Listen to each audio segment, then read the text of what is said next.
Now, the story of peritoneal dialysis, I think I started with this Dr. Gunter from Germany, who in 1923 published his, the first experience of infusing dialysis, a saline solution in a pregnant woman who had probably acute renal failure because she recovered and went home.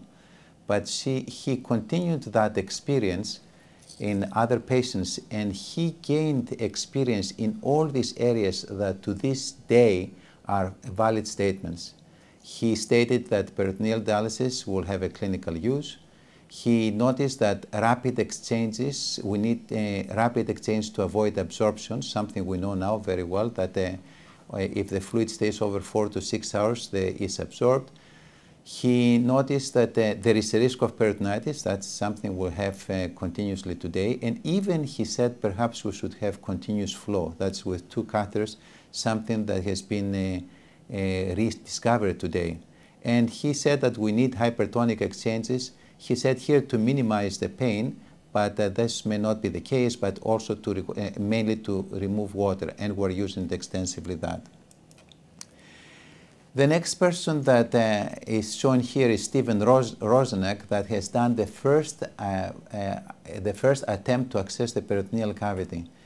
The access to peritoneal cavity has been a main problem in peritoneal dialysis, and you will see that a lot of people tried. Here is Steven Rozenek's first catheter made of metal, with 2 ports, one for the fluid to go in and another to go out.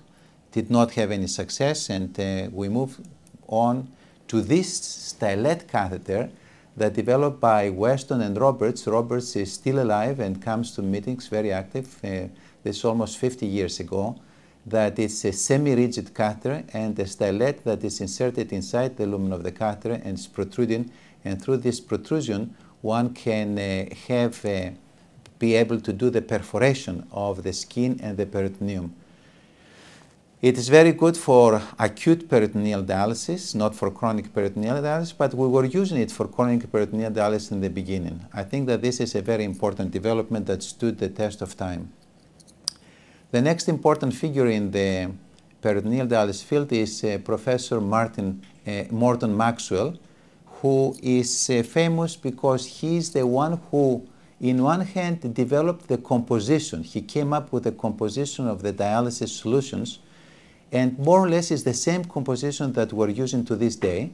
And on the other hand, he came up with this idea of the dialysis solution in 1 liter glass containers that are 2 of them are connected through the tubing, and through the semi-rigid catheter, the fluid runs into the peritoneal cavity, and then it's at the end of the exchange, which would be 40 minutes, 60 minutes, the bottles would be placed on the floor, and the fluid would be drained out by gravity. I lived this era, and the only problem we had is that he didn't account for the extra ultrafiltration, and the extra fluid that was drained out from the peritoneal cavity usually was overflowing the floor. But I think that this is a very important development. Morton Maxwell subsequently went on to become an international authority on hypertension and died only a few years ago. Fred Buen is the man who, I believe, started the science of peritoneal dialysis. He wrote a very beautiful book with a lot of principles and graphs and how peritoneal dialysis. He was from Holland, who was invited by Belden Scribner, the father of hemodialysis, who was working in Seattle and who believed that peritoneal dialysis has a place in the whole area of treatment of end-stage renal disease. And Fred Buen had developed this tray that was using in order to insert a peritoneal catheter.